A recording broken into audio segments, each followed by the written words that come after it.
আচৰিত আমি খবৰ পাইছোঁ উইৰাম ঘাটৰ কেইবাটাও পৰিয়াল আহিছে ৭-৮টা পৰিয়াল আহিছে আৰু সংখ্যা আমি যিটো তথ্য পালোঁ আমি গ্ৰাউণ্ডত গৈ ৫০জন লোক তেওঁলোকৰ পৰিয়ালৰ হৈ আছে আৰু আচৰিত কথা উইৰাম ঘাটত উচ্ছেদিত লোক আহি আমাৰ চাংমাজিত বসতি স্থাপন কৰিবলৈ চেষ্টা কৰিছে যিকেইঘৰ মানুহে তেওঁলোকক স্থান দিছে বসতি দিছে তেওঁলোকৰ আমি স্পটত সৰজমিন তদন্তত গৈছিলোঁ এটা আমাৰ সজাতি দল তেওঁলোকক আমি কৈ আহিছোঁ যে আপোনালোকে যিটো উইৰাম ঘাটত উচ্ছেদিত লোক আপোনালোকে স্থান দিব নালাগিছিলে আপোনালোকে জানি আছে গোটেই অসমত এটা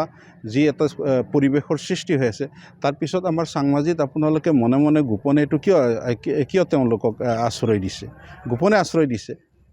আপোনালোকে অৱগত কৰাইছে নাই কৰা নাছিলে পিছত গামবুৰাই গৈছে বুলি কৈছে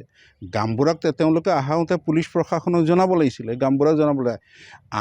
আমি যোৱাৰ পিছতহে তেওঁলোকে অৱগত কৰাইছে মানে গোপনীয়তা ৰাখিব বিচাৰিছে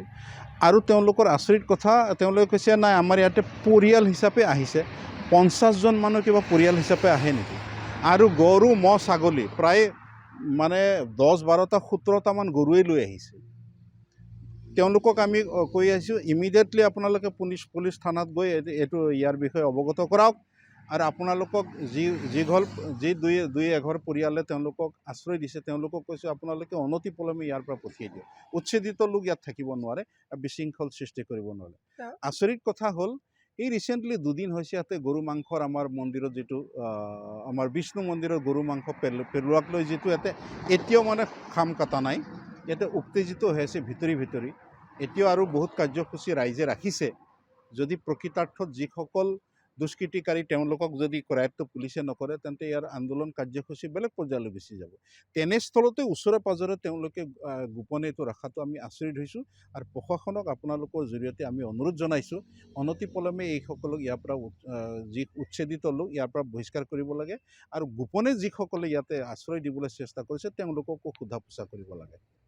আচৰিত আমি খবৰ পাইছোঁ উইৰাম ঘাটৰ কেইবাটাও পৰিয়াল আহিছে ৭-৮টা পৰিয়াল আহিছে আৰু সংখ্যা আমি যিটো তথ্য পালোঁ আমি গ্ৰাউণ্ডত গৈ ৫০জন লোক তেওঁলোকৰ পৰিয়ালৰ হৈ আছে আৰু আচৰিত কথা উইৰাম ঘাটত উচ্ছেদিত লোক আহি আমাৰ চাংমাজিত বসতি স্থাপন কৰিবলৈ চেষ্টা কৰিছে যিকেইঘৰ মানুহে তেওঁলোকক স্থান দিছে বসতি দিছে তেওঁলোকৰ আমি স্পটত সৰজমিন তদন্তত গৈছিলোঁ এটা আমাৰ সজাতি দল তেওঁলোকক আমি কৈ আহিছোঁ যে আপোনালোকে যিটো উইৰাম ঘাটত উচ্ছেদিত লোক আপোনালোকে স্থান দিব নালাগিছিলে আপোনালোকে জানি আছে গোটেই অসমত এটা পৰিৱেশৰ সৃষ্টি হৈ আছে তাৰপিছত আমাৰ চাংমাজিত আপোনালোকে মনে মনে গোপনে এইটো কিয় তেওঁলোকক আশ্ৰয় দিছে গোপনে আশ্ৰয় দিছে আপোনালোকে অৱগত কৰাইছে নাই কৰা নাছিলে পিছত গামবুৰাই গৈছে বুলি কৈছে গামবুৰাক তেওঁলোকে আহাওঁতে পুলিচ প্ৰশাসনক জনাব লাগিছিলে গামবুৰা জনাবলৈ আমি যোৱাৰ পিছতহে তেওঁলোকে অৱগত কৰাইছে মানে গোপনীয়তা ৰাখিব বিচাৰিছে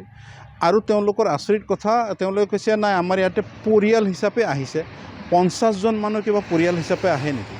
আৰু গৰু ম'হ ছাগলী প্ৰায় মানে ১০-১২টা ১৭টামান গৰুৱে লৈ আহিছে তেওঁলোকক আমি কৈ আছোঁ ইমিডিয়েটলি আপোনালোকে পুলিচ থানাত গৈ এইটো ইয়াৰ বিষয়ে অৱগত কৰাওক আৰু আপোনালোকক যি দুই এঘৰ পৰিয়ালে তেওঁলোকক আশ্ৰয় দিছে তেওঁলোকক কৈছোঁ আপোনালোকে অনতিপলমে ইয়াৰ পৰা পঠিয়াই দিয়ক উচ্ছেদিত লোক ইয়াত থাকিব নোৱাৰে বিশৃংখল সৃষ্টি কৰিব নোৱাৰে আচৰিত কথা হ'ল এই ৰিচেণ্টলি দুদিন হৈছে ইয়াতে গৰু মাংসৰ আমাৰ মন্দিৰত যিটো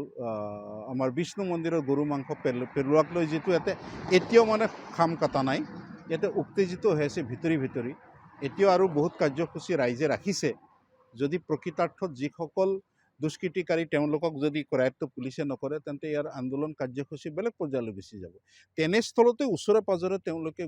গোপনে এইটো ৰখাটো আমি আচৰিত হৈছোঁ আৰু প্ৰশাসনক আপোনালোকৰ জৰিয়তে আমি অনুৰোধ জনাইছোঁ অনতিপলমে এইসকলক ইয়াৰ পৰা